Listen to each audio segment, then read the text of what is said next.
कांग्रेस नेता और पूर्व मंत्री पीसी शर्मा ने बीजेपी सरकार पर तीखा हमला बोलते हुए कहा है कि सरकार इन नियुक्तियों को करने में पूरी तरह असमर्थ साबित हो रही है। उनका कहना है कि पिछले 1 साल से इन नियुक्तियों की चर्चा चल रही है, लेकिन अब तक केवल 2-3 आयोगों में ही नियुक्तियां हो पाई हैं। शर्मा ने आरोप लगाया कि भारतीय जनता पार्टी के भीतर गुटबाजी और खींचतान के कारण ये देरी हुई है। पीसी शर्मा ने कई दूसरे मुद्दों पर भी सरकार को घेरा और इन्होंने कहा था पहले बीजेपी ने कि इनकी आय दोगुनी करेंगे, वो आधी रह गई, आधी भी नहीं रह गई।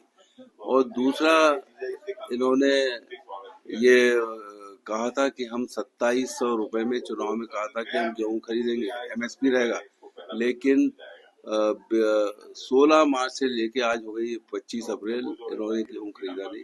और अब कह रहे हैं हम 1 लाख टन से ज्यादा का खरीदेंगे। देरी क्यों की?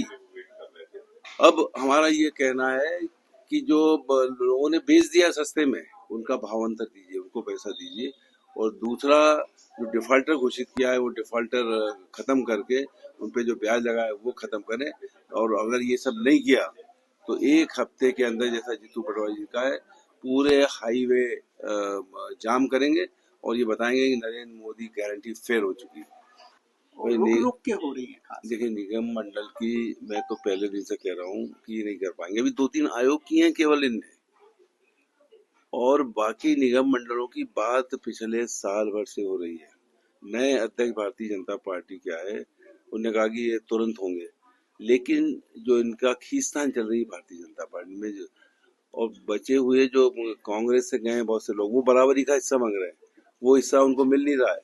अब वो इन सब बातों की वजह से नहीं हो पा रहा। ये 28 के में जब 1-2 में रहेंगे तब करेंगे, और बाकी ये नहीं कर पाएंगे। पूरी तरह से इस मामले में फेल है, क्योंकि एक पद के लिए 50-50 दावेदार हैं। 25 जो कांग्रेस से गए हैं, 25 जो बीजेपी के हैं। तो एक के बाद एक ये 12वां केस है।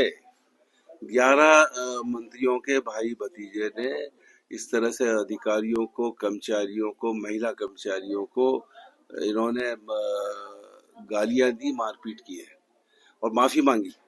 अब ये 12वां केस है जिसमें इन्होंने, जो इनके बयान थे अभी प्रधानमंत्री से लेके पूरे इनके नेताओं ने, नारी वंदन के लिए जुलूस निकाले, बड़ी बड़ी बात की कि कांग्रेस और दूसरे विपक्षी जो है नारी का सम्मान नहीं कर रहे। ये इनका नारी सम्मान है, ये नारी वंदन है।